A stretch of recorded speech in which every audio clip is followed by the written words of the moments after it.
Hi hello ಎಲ್ರಿಗೂ ನಮಸ್ಕಾರ. ನಾನು ನಿಮ್ಮ ಟೆಕ್ನೋ ಸುದೀಪ್. ಇವತ್ತಿನ ವಿಷಯ ಏನಪ್ಪ ಅಂದರೆ ಗೃಹಲಕ್ಷ್ಮಿ. ಸ್ನೇಹಿತರೆ, ನಾಳೆ ಮೇ 1 ಗೃಹಲಕ್ಷ್ಮಿ ಯೋಜನೆಯ ಫಲಾನುಭವಿಗಳಿಗೆ ಡಬಲ್ ಧಮಾಕ. ಅದರ ಜೊತೆಗೆ ಸರ್ಕಾರದಿಂದ 2 ಭರ್ಜರಿ ಗುಡ್ ನ್ಯೂಸ್ ಕೂಡ ಕೊಡ್ತಿದ್ದಾರೆ. ಹೌದು ಸ್ನೇಹಿತರೆ, ಆ ಭರ್ಜರಿ ಗುಡ್ ನ್ಯೂಸ್ ಏನು ಅನ್ನೋದಾದರೆ, ನಾಳೆ 9 ಮತ್ತು 10ನೇ ಕಂತಿನ ಹಣ ಏನಿದೆ ಅದನ್ನು ಜಮಾ ಮಾಡ್ತಾ ಇದ್ದಾರೆ ಸ್ನೇಹಿತರೆ. ಅದ್ರ ಜೊತೆಗೆ 2 ದೊಡ್ಡ ಬದಲಾವಣೆ ಕೂಡ ಮಾಡ್ತಾ ಇದ್ದಾರೆ ಸ್ನೇಹಿತರೆ. ಹೌದು ಸ್ನೇಹಿತರೆ, ಹಾಗಾದರೆ ಆ ಬದಲಾವಣೆ ಯಾವುದು ಮತ್ತು 9 ಮತ್ತು 10ನೇ ಕಂತಿನ ಹಣ ಯಾವ ಜಿಲ್ಲೆಗೆ ಮೊದಲು ಹಾಕ್ತಾರೆ ಅನ್ನೋದ್ರ ಬಗ್ಗೆ ಕಂಪ್ಲೀಟಾಗಿ ನಾನಿವತ್ತು ನಿಮಗೆ ತಿಳಿಸ್ಕೊಡ್ತೀನಿ. ಅದಕ್ಕೂ ಮುಂಚೆ ಇನ್ನು ನಮ್ಮ ಚಾನಲ್ನ ಯಾರ್ಯಾರು ಸಬ್ಸ್ಕ್ರೈಬ್ ಮಾಡ್ಕೊಂಡಿಲ್ಲ ಬೇಗ ಸಬ್ಸ್ಕ್ರೈಬ್ ಮಾಡ್ಕೊಳ್ಳಿ ಮತ್ತು ಬೆಲ್ಲೈಕನ್ ಕೂಡ ಪ್ರೆಸ್ ಮಾಡಿ.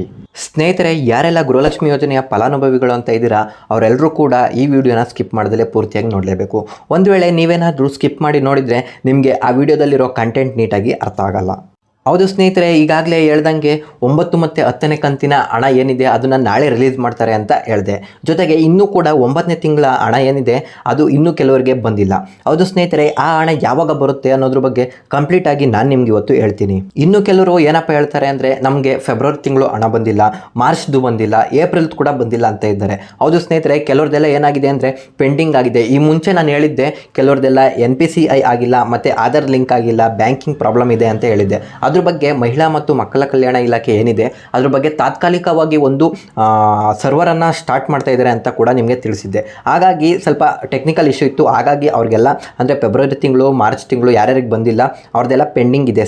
ಹೌದು ಸ್ನೇಹಿತರೆ, ಗೃಹಲಕ್ಷ್ಮಿ ಯೋಜನೆಯ ಫಲಾನುಭವಿಗಳು ಅಂತ ಯಾರ್ಯಾರಿದ್ದೀರಾ ಅವರೆಲ್ಲರಿಗೂ ಕೂಡ 2 ಭರ್ಜರಿ ಗುಡ್ ನ್ಯೂಸ್. ಮೊದಲನೇಗೆ ಏನಪ್ಪ ಅಂದರೆ, ಎಲೆಕ್ಷನ್ ಇರೋ ಕಾರಣದಿಂದ ಯಾರ್ಯಾರಿಗೆ ಇನ್ನೂ ಗೃಹಲಕ್ಷ್ಮಿ ಯೋಜನೆ ಹಣ ಬಂದಿಲ್ಲ ಅವರೆಲ್ಲರಿಗೂ ಕೂಡ ಅರ್ಜೆಂಟ್ಲಿ ಅಂದರೆ ಎಲ್ರಿಗೂ ಕೂಡ 2,000 ರೂಪಾಯಿ ಹಣ ಏನಿದೆ ಎಲ್ರಿಗೂ ತಲುಪಲೇಬೇಕು ಅಂತ ಮಹಿಳಾ ಮತ್ತು ಮಕ್ಕಳ ಕಲ್ಯಾಣ ಇಲಾಖೆ ಸರ್ಕಾರಕ್ಕೆ ತಿಳಿಸಿದೆ.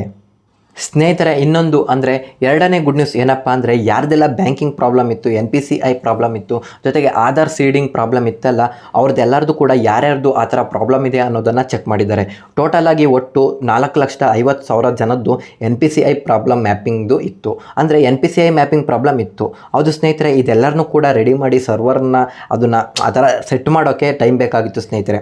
ಅದಕ್ಕಾಗಿ ಈಗ ಯಾರ್ಯಾರ್ದು NPCI ಪ್ರಾಬ್ಲಮ್ ಇಶ್ಯೂ ಇತ್ತು ಅವ್ರದ್ದೆಲ್ಲರದು ಕೂಡ ಕ್ಲಿಯರ್ ಆಗಿದೆ ಸ್ನೇಹಿತರೆ. ಅವ್ರಿಗೂ ಕೂಡ ಅಂದರೆ ನಾಳೆ 9ನೇ ತಿಂಗಳದು ಅಥವಾ 8ನೇ ತಿಂಗಳದು ಯಾರ್ಯಾರ್ದು ಬ್ಯಾಲೆನ್ಸ್ ಇದೆ ಅವರೆಲ್ಲರೂ ಕೂಡ ಆಗ್ತಾರೆ ಸ್ನೇಹಿತರೆ. ಅಂದರೆ 9ನೇದು ಮತ್ತು 10ನೇ ಕಂತಿಂದು ನಾಳೆಯಿಂದ ಸ್ಟಾರ್ಟ್ ಮಾಡ್ತಾರೆ. ಜೊತೆಗೆ ಇನ್ನು ಪೆಂಡಿಂಗ್ ಹಣ ಏನೇನಿದೆ 7ನೇದು, 8ನೇದು, 6ನೇದು ಅವೆಲ್ಲ ಪೆಂಡಿಂಗ್ ಹಣ ಇದೆ, ಅವಾಗ ಕೂಡ ಅದನ್ನು ಸೆಟಲ್ ಮಾಡ್ತಾರಂತೆ. ಒಟ್ಟಾರೆಯಾಗಿ ಹೇಳಬೇಕು ಅಂದರೆ ಸ್ನೇಹಿತರೆ, ನಾಳೆ ಮೇ 31ಕ್ಕೆ 9ನೇ ಕಂತಿಂದು ಮತ್ತು 10ನೇ ಕಂತಿಂದು 2 ಕೂಡ ನಾಳೆ ಜಮಾ ಮಾಡಲು ಶುರು ಮಾಡ್ತಾರೆ ಸ್ನೇಹಿತರೆ. ಜೊತೆಗೆ ಯಾವ ಜಿಲ್ಲೆಗೆ ಮೊದಲು ಹಾಕ್ತಾರೆ ಅನ್ನೋದನ್ನು ಇದುವರೆಗೂ ನಮಗೆ ಎಲ್ಲೂ ಅರಿಬಿಟ್ಟಿಲ್ಲ ಸ್ನೇಹಿತರೆ. ಹಾಗಾಗಿ ಇವತ್ತು ನಡೆದಿರೋ ಸಭೆಯಲ್ಲಿ ಯಾವ್ಯಾವ ಜಿಲ್ಲೆಗೆ ಮೊದಲು ಹಾಕಬೇಕು, ಯಾವ್ಯಾವ ಜಿಲ್ಲೆಗೆ ಹಾಕಬಾರ್ದು ಅನ್ನೋದನ್ನು ಪ್ರತಿಯೊಂದು ಕೂಡ ಅವರು ನಿರ್ಧರಿಸುತ್ತಾರೆ.